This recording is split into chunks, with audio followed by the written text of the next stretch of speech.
voy a contar un poco, somos una empresa de geomática, bueno, de topografía que se llama, lo único que nos hemos especializado un poco en la parte más tecnológica, por así decirlo, más nueva de la ciencia, ¿vale? Ahora veremos un poco qué es eso de la geomática y, bueno, os enseñaré unos cuantos ejemplos de casos prácticos de aplicación.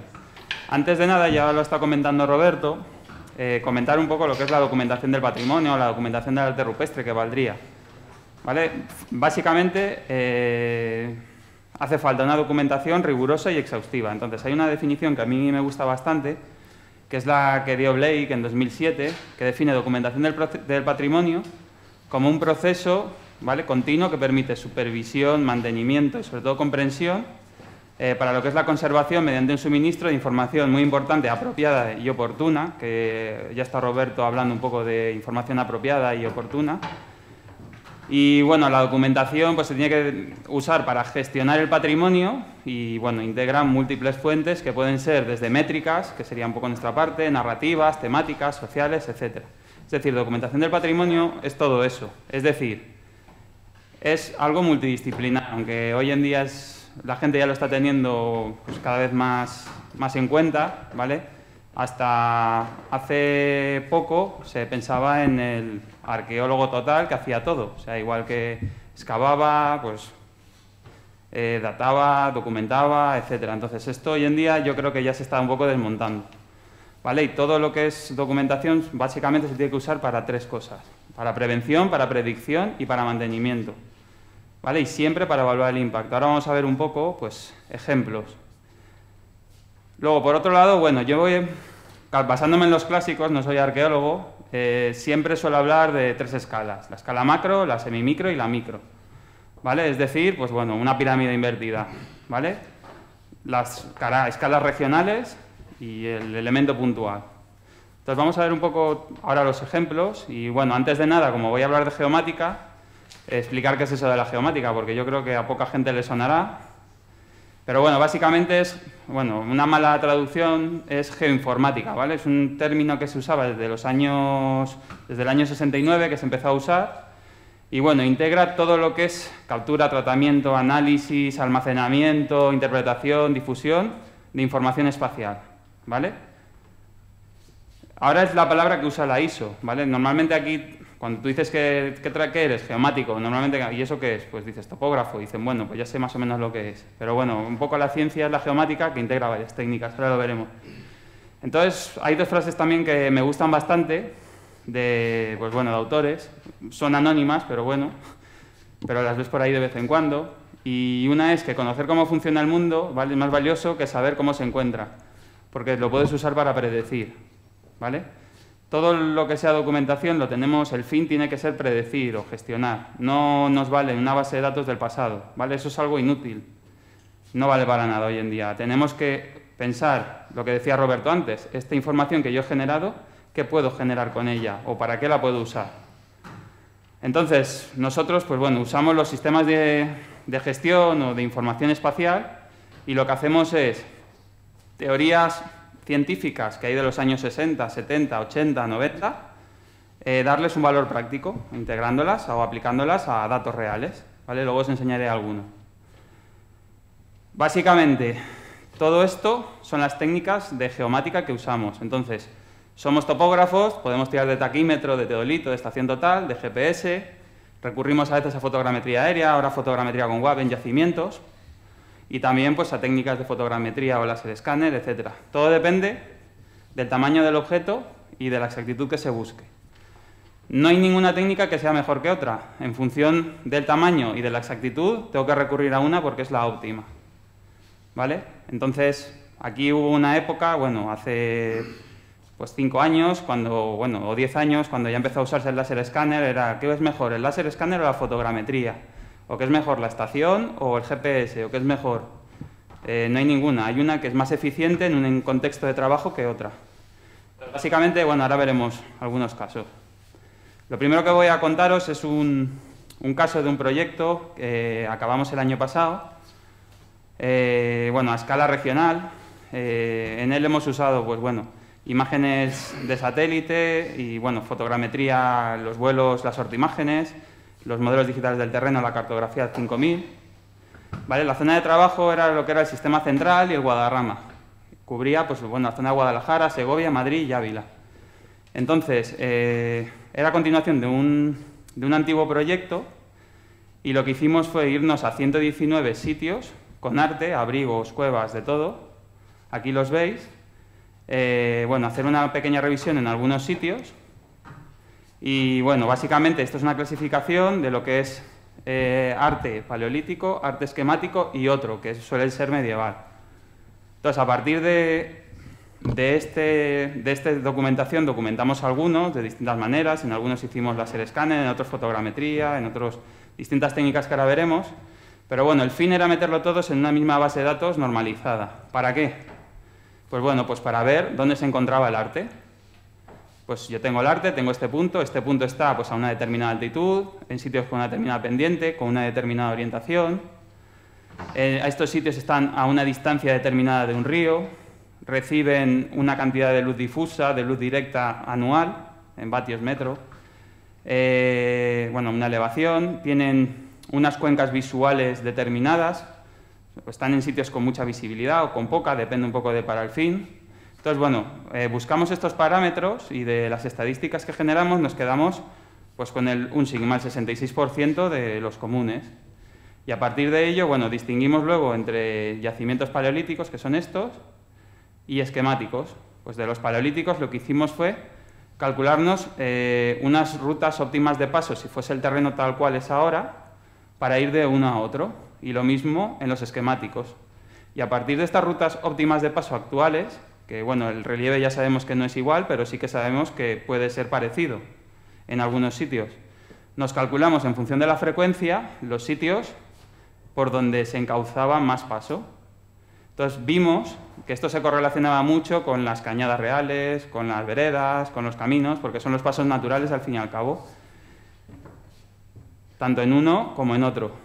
¿Vale? Vimos pues, bueno, que para pasar del sur al norte pues, hay una serie de pasos naturales, algunos que encauzan muchos caminos, y a partir de todos esos parámetros de dónde hay un yacimiento y más o menos estas rutas de paso, nos calculamos unos mapas de probabilidad de sitios donde podría haber arte, o bien paleolítico o bien esquemático, que cumplan esos 9 criterios que he hablado, ¿vale? Más un factor ponderativo en función de la distancia en que está en una ruta de paso, que es un poco lo que habíamos visto. Entonces, bueno, esto es a nivel macro, lo que falta es ir a prospectar. Realmente no hemos hecho el esfuerzo de ir a prospectar, simplemente en 2 o 3 visitas han aparecido ya 5 sitios nuevos en estas zonas marcadas y simplemente es analizar lo que ya existe. Ha salido bueno, un barranco bastante grande, que ya hay 5 abrigos con arte y luego 4 sitios más, en Guadalajara, en Ávila y en Segovia. Y bueno, y uno está en el límite de Madrid con Guadalajara. Entonces, esto sería a nivel macro. A nivel macro se puede redescubrir viendo lo que ya existe. O sea, no hace falta prospectar. Simplemente teniendo pues, patrones espaciales se pueden buscar sitios que cumplan con los mismos parámetros de litología, de orientación, etc. Entonces, una vez ya tenemos redescubierto el yacimiento o sitios, pues vamos a ver cómo pues, a nivel de cueva, de abrigo o aire se podría documentar. ¿Vale? Nos vamos a meter en lo que es la escala media.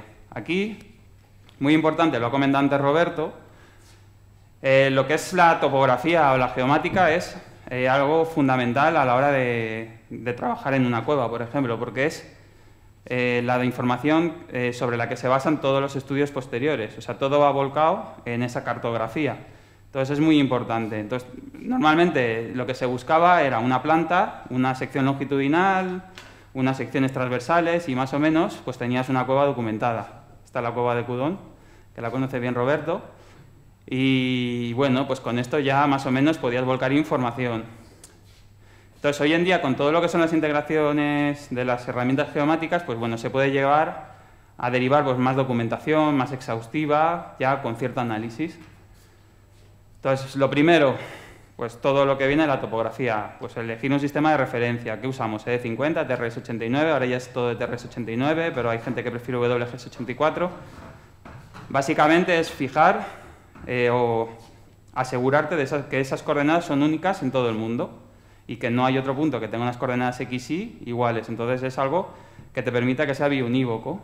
Después, pues bueno, si yo voy a trabajar en cuevas, esto es el Monte Castillo, pues voy a trabajar también, voy a ver cómo está el entorno de protección. Voy a ver un levantamiento, o voy a hacer un levantamiento del entorno de protección, pues voy a crear una serie de bases pues para entrar en las cuevas y ya conocer un poco el exterior, para generar pues una cartografía pues de cierto detalle, ¿vale? Pues como puede ser esta, la del Monte del Castillo. Después, pues para entrar en la cueva, pues ¿qué se hace?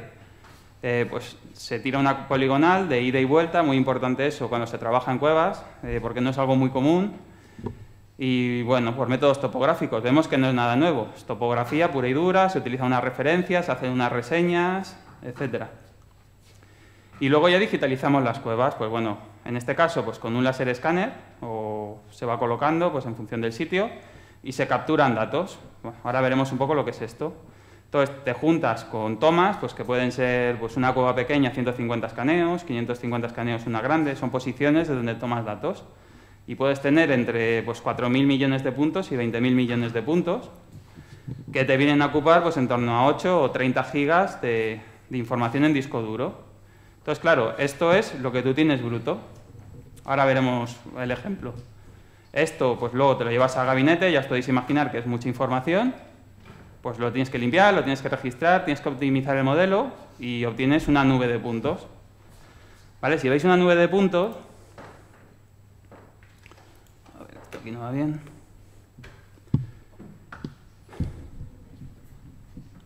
¿Vale? Esto sería una nube de puntos, por ejemplo, con curvas de nivel, para entender un poco el terreno. Esto sería el Monte Castillo, con la Cueva de las Monedas. Y ahí ves pues toda la información de nubes de puntos con la Cueva de las Monedas. Estas son, creo que son en torno a 200 escaneos. Aquí veis, pues un escaneo es pues, el centro de cada uno de estos. Se han enlazado todos en conjunto, están georreferenciados. Y esto es lo que se llama la nube de puntos. Esta información es la partida, ¿vale? Esto es un diamante en bruto. Pero claro, esto hay que saber tallarlo para convertirlo en algo valioso. La nube de puntos no vale para nada. Entonces, toda la información que se genera en la nube de puntos va a ser buena, pero hay que tallarla. Entonces, ahora vamos a ver ejemplos de información extraída en nube de puntos. Lo más sencillo, pues planos en planta. ¿Con qué? Pues con el nivel de detalle que haga falta. Por ejemplo, el de la Cueva del Castillo, ¿vale? Lo podemos superponer con planos antiguos. Normalmente vemos que todo va encajando, pero localmente. Localmente encajan bastante bien, pero siempre hay que estirarlo de un lado o de otro para que esto vaya casando. El caso de las monedas, pues igual, más o menos va encajando, pero tienes zonas un poco más largas o que están un poco desplazadas o que han cogido menos datos. Este es, por ejemplo, el caso de Altamira.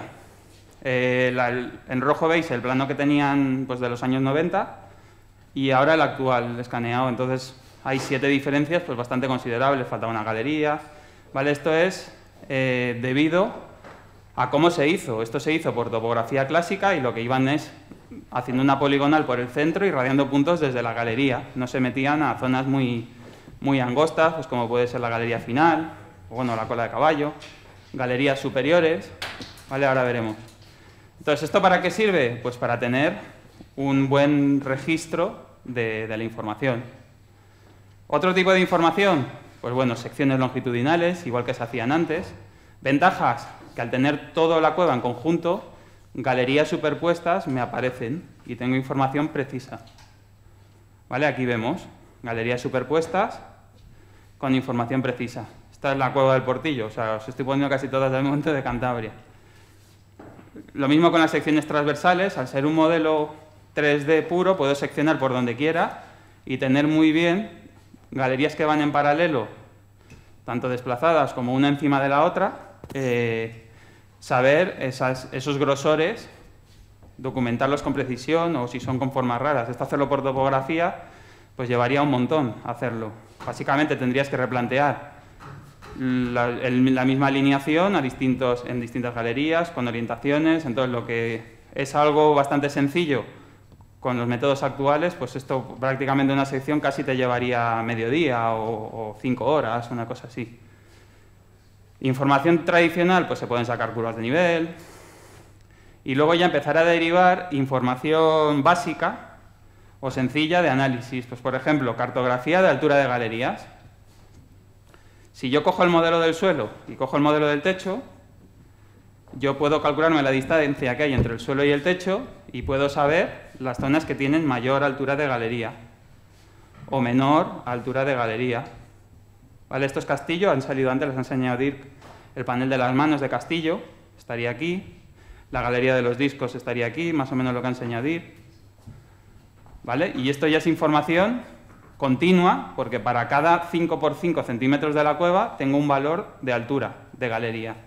Y ya si hay una visita voy a más o menos saber por dónde se puede estancar el aire caliente con todas, o sea, el CO2, etcétera, que emite la gente, la humedad, porque como el aire caliente tiende a subir, pues ya sabemos dónde se tiende a almacenar y si quiere buscar biodeterioros, pues es posible que por ahí haya más que por otros sitios. Si cogemos ese techo y cogemos el terreno que habíamos hecho por topografía, podemos calcular las monteras para saber el grosor de tierra que hay entre el techo y la superficie. Entonces podemos decir pues que aquí hay la misma montera que aquí, o esta es la zona con más montera. Estamos hablando de zonas de 90 metros, zonas de 20-25 en Castillo. ¿Vale? Esto en Altamira pues varía, porque hay zonas pues con 5 metros, otras polícromos que tiene pues 7,85, ¿no? Etcétera. Esta información es continua. Cada 5 por 5, 10 por 10 centímetros tengo un valor de montera. Y esto es muy importante, pues luego unido pues, a temas de conservación, pues por ejemplo el otro día, pues un eucaliptal que había aquí plantado, que si las raíces podían llegar hasta ahí. Entonces estuvimos viendo los mapas de montera, que eran 25 o 30 metros, y dijimos, pues bueno, que ya tenían que ser buenas raíces. Pero bueno. Luego, pues bueno, os voy a enseñar. Vale, esto sería la cueva de Altamira. Esta información se puede modelar. Espera, vamos a pasarlo un poco por aquí, que empieza de lejos.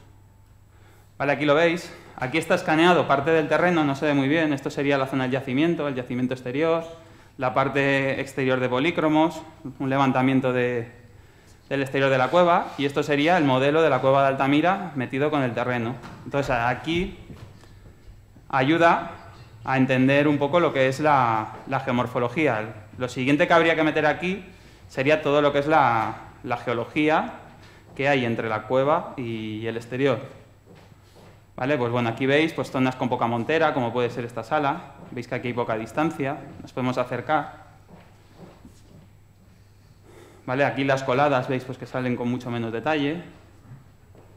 Vale, este es un modelo sencillo, más o menos anda por, creo que son 5 millones de polígonos, el de la cueva. Así igual se ve mejor. Bueno, aquí veis la olla, que es la galería más baja que hay, junto con el pozo, ¿vale? Y básicamente lo que te permite tener es o entender la cueva mejor que con un plano o con otra cosa, porque si ves perfectamente la superficie, la relación que hay entre las salas, la relación que hay con el exterior, etcétera. Te permite pues eso, conocer y explorar muy bien la cueva. Esta misma información se puede usar pues, para hacer una visita por dentro de la cueva, ¿vale? Es un modelo muy sencillo, se puede dar un poco más de resolución. Y estas son las dos galerías que os comentaba antes, que son dos galerías que son difíciles de topografiar, entonces pues se decidió cortar. ¿Vale? Esto sería la sala de polícromos, aquí se ve.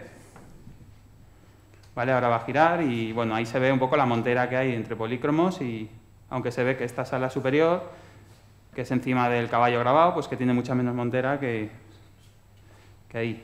Esta es la famosa que comentaba antes Dirk, polícromos, y esta sería la cocina, que es la entrada de la cueva, y el yacimiento. Entonces ya se ve muy bien la relación que tiene el yacimiento exterior con el yacimiento interior, la diferencia de cotas. Entonces, explicar la cueva con este tipo de material pues es más fácil de entender que bueno, con métodos tradicionales. Y es muy fácil, pues, por ejemplo, entender el por qué polícromos pues, puede tener filtraciones, etc. Me voy a seguir porque si no... Lo mismo, esto es Domingo García, una roca, ahora la veremos.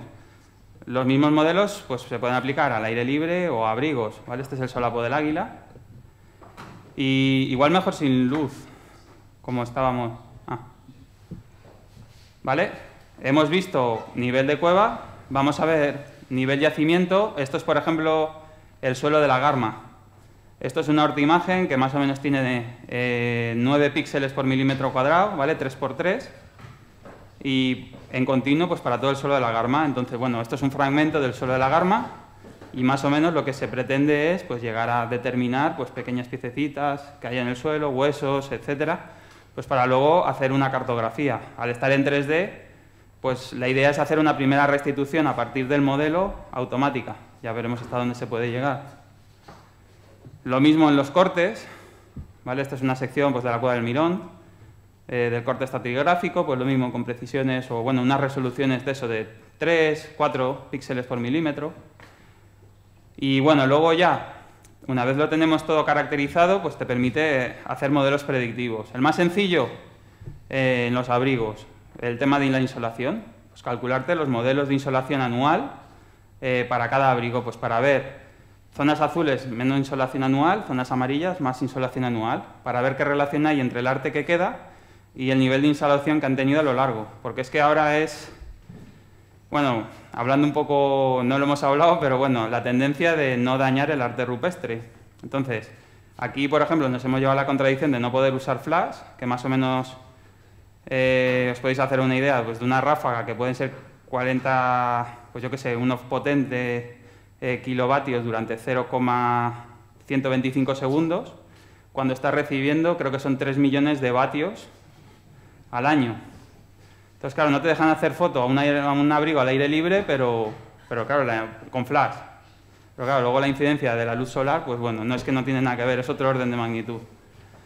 Y bueno, lo mismo. Entonces aquí lo que hicimos fue un modelo de simulación de insolación en el abrigo, luego veréis, para ver pues bueno, zonas donde se había conservado y donde no se había conservado, si tenía alguna relación pues, con la incidencia. Y bueno, un modelo también predictivo con el que estamos trabajando ahora, que es el simulador climático pues, de la Cueva del Castillo y de la Pasiega, que básicamente queremos medir 4 cosas. El impacto de la presencia humana, cómo es el clima de la cueva, cómo se mueve el aire en relación con la temperatura, bueno, con las condiciones exteriores, y luego ver si hay alguna relación o con los datos microbiológicos. Estamos haciendo las primeras pruebas, tenemos ya los modelos digitales, estamos ya implementando algunos modelos físicos, estamos ya simulando cosas y estamos en la fase de entrenamiento-error, resultado de análisis, resultados provisionales. Os enseño, esto sería la simulación de la velocidad, cómo influye una persona que está allí en la velocidad del aire. Entonces, si pones una persona allí, está mirando hacia acá, la parte de la chepa pues da más calor, ¿vale? Y está produciendo un movimiento de 0,01 centímetros hora sobre el aire, sin tener en cuenta pues, el CO2, etc. Y los vectores serían así. Está la persona aquí, pues irían en ascendente, ¿vale? Crearía una corriente convectiva. Estamos en ello. Son modelos complejos en 3D, podemos seccionarlos en horizontal, en vertical, hacer secciones. Pero básicamente queremos ver pues, si metiendo 25 personas en la parte peor, ¿qué pasa? Si llegamos a un punto de rocío, si lo sobrepasamos, si puede condensar, no, etc. ¿Vale? Esto sería lo mismo que ha comentado antes Dirk, el panel de las manos del castillo. ¿Vale? Vamos a simular pues, distintos escenarios.